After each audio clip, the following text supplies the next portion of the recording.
नमस्कार। 11 बजे की बड़ी खबरों में आप सभी का स्वागत है। मैं हूं नीलू और खबरों की शुरुआत अब करते हैं।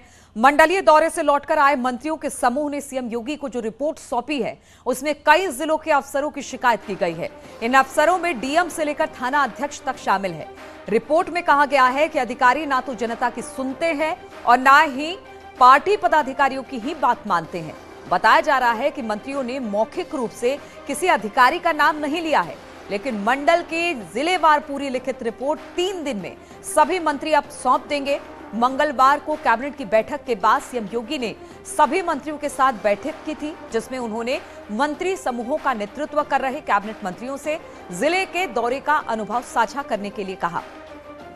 दरअसल विकास को रफ्तार देने के लिए सीएम योगी ने हर मंडल के लिए 3-3 मंत्रियों का समूह तैयार किया था, जिनको विकास कार्यों की समीक्षा, पार्टी पदाधिकारियों से मुलाकात और जनता से फीडबैक लेने को कहा गया था।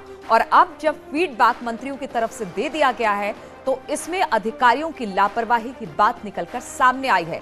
मंत्रियों ने जो रिपोर्ट दी है उनका कहना है कि जमीनी स्तर पर अधिकारियों की तरफ से कहीं ना कहीं हिला हवाली बढ़ती जा रही है। हालांकि किसी अधिकारी का इसमें नाम नहीं लिया गया, लेकिन इन अधिकारियों में डीएम सरीखे अधिकारी भी शामिल हैं।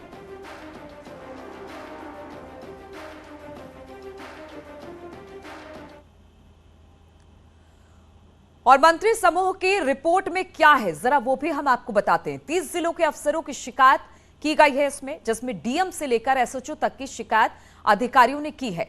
अधिकारी जनता की फरियाद नहीं सुनते हैं, रिपोर्ट में ऐसा कहा गया है मंत्रियों की तरफ से। अधिकारी पार्टी नेताओं तक की बात नहीं सुनते हैं। अगर पार्टी नेता भी कहते हैं कि किसी काम में हिला हवाली बढ़ती जा रही है तो उनकी भी नहीं सुनी जाती है। पार्टी नेताओं का फोन तक नहीं उठाते हैं अधिकारी। इस तरह की शिकायत भी इस रिपोर्ट में लिखी गई है। मंत्री समूह ने क्या किया ये भी हम आपको बता दें। सभी 18 मंडलियों का दौरा किया है, विकास कार्यों की समीक्षा की है, जनता से अधिकारियों का फीडबैक लिया है, पार्टी नेताओं से भी अफसरों का फीडबैक लिया गया है।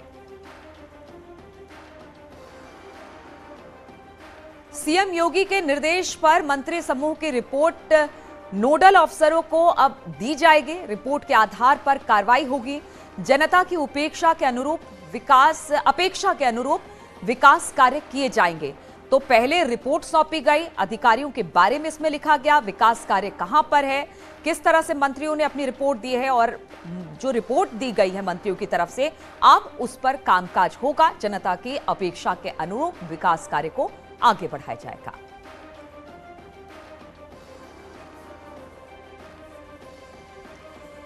और इसी पर बातचीत करने के लिए अनामिका इस वक्त लखनऊ से हमारे साथ जुड़ गई हैं। अनामिका, हमने कल देखा किस तरह से मुख्यमंत्री के सामने जो रिपोर्ट कार्ड था, मंडल के हिसाब से, जिले के हिसाब से जो तमाम मंत्रियों का एक समूह तैयार किया गया था, 3-3 मंत्रियों का, उन्होंने अपने रिपोर्ट कार्ड तो दे दी है, लेकिन उसमें यह भी कहा गया है कि हम तो अच्छा काम कर रहे हैं या हमारी तरफ से काम किया जा रहा है, योजनाएं बढ़ाई जा रही हैं, लेकिन अधिकारियों की हिला हवाली की वजह से इसमें दिक्कत आ रही है। अब इस रिपोर्ट को किस तरह से संज्ञान में लिया जा रहा है और इस पर किस तरह की कार्रवाई और इस रिपोर्ट को लेकर आगे किस तरह के कार्य किए जाएंगे?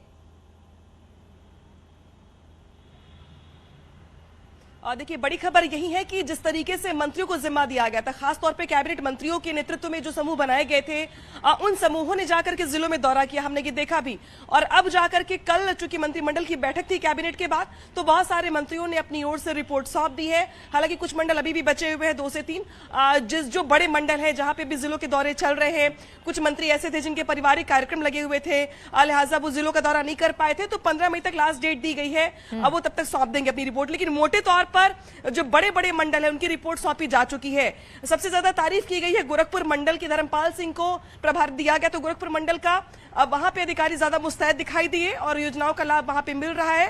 लेकिन कुछ जिले ऐसे भी हैं, कुछ मंडल ऐसे भी थे वेस्ट यूपी के और ईस्टर्न यूपी के, जहां पर यह कहा गया कि जो अधिकारी है वो सुनते नहीं है शिकायतें, जनता दर्शन नहीं लगाते हैं। इसी वजह से वहां पे लोगों को निकल करके लखनऊ तक आना पड़ता अपनी शिकायतों को बताने के लिए। प्रधानमंत्री आवास योजना की बात की जाए या अलग अलग योजनाओं की बात की जाए, जो उसके पात्र है वो काफी लंबे टाइम से इंतजार कर रहे हैं और जिले के जो अधिकारी हैं अब वो उनकी बात नहीं सुनते हैं। लिहाजा इसकी वजह से सरकार की छवि पर इसका असर पड़ता है। ये बात और है कि गृह विभाग की ओर से जो हमारी बातचीत हुई उसमें ये जानकारी दी गई है कि पुलिस के कामकाज को लेकर जो रिपोर्ट आई है मंत्रियों की ओर से, उसमें तारीफ की गई है और ये कहा गया है कि कानून व्यवस्था को लेके या बुलडोजर को लेकर जो कार्रवाई की जा रही है उसको लेकर के जिलों में जो है संतोष है और पुलिस को लेकर के वहां पे कोई नेगेटिव रिपोर्ट नहीं है। गृह विभाग को आश्वस्त किया गया है, लेकिन बाकी जो अलग अलग विभाग है उसको लेकर के शिकायतें की गई हैं कि वहां पर शिकायतें ऐसी आ रही कि जो जिले के अधिकारी हैं वो उनकी बात नहीं सुन रही हैं।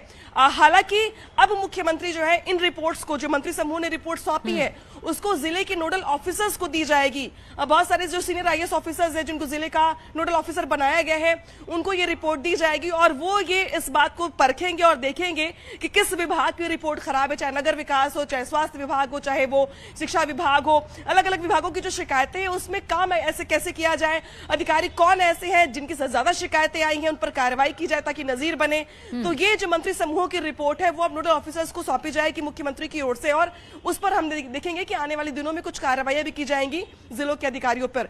तो ये जो पूरा का पूरा हमने प्रोसेस देखा, दूसरी बार सत्ता संभालने के बाद एक प्रयास था मुख्यमंत्री का कि सरकार द्वार पे जाए जनता के, और कल मुख्यमंत्री ने बल्कि कहा भी बिल्कुल अनामिका, बिल्कुल अनामिका, अगर उत्तर प्रदेश में जो दूसरी बार मुख्यमंत्री के तौर पर जब योगी आदित्यनाथ आए तो उन्होंने देखा कि एक सिस्टम बनाने की कोशिश की है कि इस सिस्टम में जनता को योजनाओं का लाभ और जनता के हितों में जो सरकार काम कर रही है वो किस तरह से उनके पास तक पहुंचे, इसके लिए पूरा एक प्रारूप तैयार किया गया, एक मॉडल जैसा इसे हम मान सकते हैं।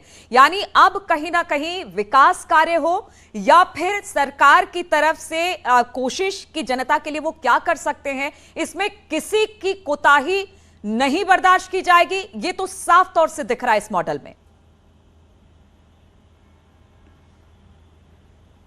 और देखिए इस मॉडल में तीन चीजें बिल्कुल साफ कर दी मुख्यमंत्री ने और एक तीर से कई निशाने भी लगाए। पहली बड़ी बात तो ये कि जवाबदेही जनप्रतिनिधि की होती है, नेता की होती है, ये बात सभी जानते हैं। अधिकारी चुनाव नहीं लड़ते और उनको इनसे लेना देना नहीं होता, लेकिन जो नेता होते हैं उनसे जवाब मांगा जाता है कि भाई जो योजनाएं थी आपके क्षेत्र में, विधानसभा क्षेत्र में, उसको लेकर फीडबैक क्या है। तो ये फीडबैक लेने का जिम्मा मंत्रियों को ही दिया गया। मंत्रियों को उनका विधानसभा क्षेत्र छोड़ करके दूसरे सेंटर्स दिए गए, यानी कि अगर कोई मंत्री मेरठ का है तो उसे मुरादाबाद का दिया गया जिम्मा, कोई मंत्री गोरखपुर का है तो उसे दिया गया वेस्ट यूपी का जिम्मा, बुंदेलखंड का जिम्मा। यानी कि आप दूसरे के क्षेत्र में जाकर के फीडबैक लीजिए कि वहां पर योजनाओं का क्या हाल है। इसके अलावा सिर्फ एक मंत्री नहीं बल्कि 3 मंत्रियों का समूह, इसलिए ताकि अगर कोई मंत्री अस्वस्थ है या बायस्ड है या अगर उस तरीके से दिमाग नहीं जा पा रहा है तो 3 मंत्री अगर वहां पर होंगे अलग अलग विभागों से जुड़े हुए तो बेहतर तरीके से वो फीडबैक ले पाएंगे, समीक्षा कर पाएंगे। तो जो उनकी रिपोर्ट होगी वो काफी ट्रांसपेरेंट होगी। अब बड़ी बात यह कि जिस तरीके से मुख्यमंत्री ने यह भी कहा है कि यह कार्रवाई यहां पर रुकेगा नहीं, मंत्रियों को ऐसा नहीं कि रिपोर्ट सौंप दी काम खत्म हो गया, नहीं, आने वाले दिनों में भी आपको 3-3 महीने पर 4-4 महीने पर जा करके समय समय पे ये देखना होगा कि अब जमीनी हकीकत क्या है, योजनाओं की फीडबैक कैसा है जनता का। बिल्कुल, सिर्फ रिपोर्ट कार्ड सौंपने भर से काम नहीं चलेगा, उस पर रिपोर्ट कार्ड जो आपने सौंपी है उस पर आगे किस तरह से कार्रवाई हो रही है ये भी देखना होगा और समय समय पर इसकी रिपोर्ट भी सीएम को देनी पड़ेगी। मनीष शुक्ला इस वक्त प्रवक्ता बीजेपी हमारे साथ जुड़े हुए हैं। मनीष जी, एक मॉडल जो योगी सरकार ने दूसरे कार्यकाल में बनाया है, अब इसमें कोई बख्शे नहीं जाएंगे और जनता के लिए अगर मंत्री चुने जाते हैं या फिर जनता की सेवा के लिए अधिकारी होते हैं तो उनको अपने काम को करना पड़ेगा।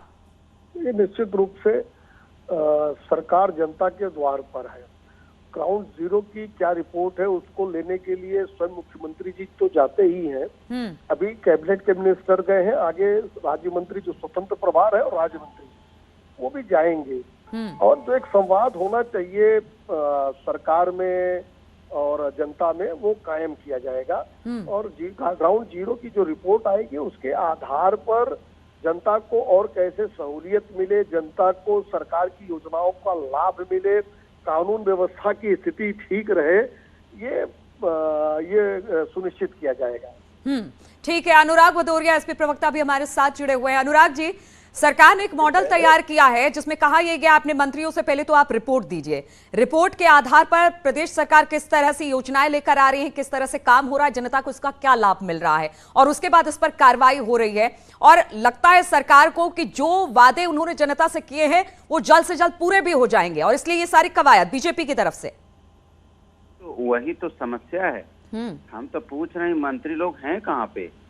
ललितपुर में तो अभी तक किसी बच्ची के साथ, जो बच्ची के साथ अन्याय हुआ तो वहां तो पहुंचे नहीं, उसके घर कोई पहुंचा है तो बता दीजिए। अनुराग जी बच्ची के पहले ये परिवार बताइए से- कि इस अरे वक्त सुन अगर तो जो लीजिए। सरकार कामकाज करे, एक मिनट सरकार अनुराग जी, की जो तो- कामकाज अरे तो- कर रही है उस पर बताइए कि अरे तो उसी की तो बात कर, अरे कामकाज और क्या कामकाज करेगी, कामकाज यही तो करेगी। बीजेपी जनता तो की कह रही है समस्या का ललितपुर समाधान। मामले में हमने कड़ी कार्रवाई अरे की है। सुन तो लीजिए आप, हम जो कह रहे हैं कि मंत्री द्वार पे जा रहे हैं, मंत्री जनता के द्वार। अरे भैया मंत्री जी कहाँ है, वो परिवार इंतजार कर रहा है, द्वार आए तो सही। किसी के बच्ची के साथ अन्याय हुआ है, द्वार पे नहीं जाएंगे। और दूसरा जो वहाँ पे हुआ चंदौली में, वहाँ द्वार पे कहाँ है मंत्री? अरे किसके द्वार पे चले गए भाई? वो दो बच्चियां तो उत्तर प्रदेश की बेटी हैं भाई। तो आप उनके कह रहे हैं द्वार पे कानून मंत्री व्यवस्था नहीं ठीक जाएंगे नहीं है, तो किसके मंत्री काम नहीं कर रहे हैं, ये सब सिर्फ दिखावा है। मुझे भी समय तो दीजिए। बताइए कहाँ है मंत्री जी, हम तो जानना ठीक है चाह रहे मनीष हैं जी, कि जवाब मंत्री दें मनीष जी। समाजवादी पार्टी देखिए, के जो लोग- विपक्ष के जो लोग नेता आंख और के कान भर खोल पहुंच कर गए, देख समाजवादी रहे हैं, के उनको नेता दिखाई पहुंच पड़ गए, रहा है। समाजवादी के अब राष्ट्रीय अखिलेश अध्यक्ष जी उनके यादव घर हो और आए, भदौरिया अब के मंत्री घर है में नहीं। एसी में बैठ के पोगो चैनल देख रहे हैं, इनको लोग- कहाँ दिखेगा? इसके लिए न्यूज चैनल लगाना पड़ेगा। खबरिया जो चैनल है उनको देखना बताइए पड़ेगा। ना। पोगो देखने से, अरे पोगो बताइए देखने ना। से वहाँ मंत्री नहीं दिखेंगे। अरे वहाँ जो बताइए दिखेगा ना वो भैया, दिखेगा। तब फोटोवा दे दीजिए, फोटो दे दीजिए, वीडियो दे दीजिए। अभी तक चैनल पे ना हमको बैठे हैं, तो नाम लगता बता है दीजिए कि- कौन मंत्री गए थे। हमको तो लगता है कि आप नाम समाचार पत्र अरे अगर तो नाम बता मंगाना दीजिए ना, शुरू कर दे समाचार घर पत्र में, चला आप तो आप सवेरे भेजे हैं सवेरे मंत्री, तो नाम समाचार बता पत्र पे दीजिए। वो फोटो भी दिख जाएगी जो अरे उससे प्रभु, मांग रहे हैं। नाम बता अरे दीजिए भाई, ना। भारतीय जनता पार्टी क्या क्या करे? अरे वो नाम समाजवादी तो पार्टी के बताइए नेताओं के प्रभु। समाचार पत्र अरे भेजे नाम बता दीजिए और प्रभु, पोगो कौन हटा नेता के गए थे चंदौली में? पोगो चैनल अरे नंबर कटवाए बताइए कि ना। खबरिया चैनल नाम अखिलेश यादव नहीं है, देखे। क्या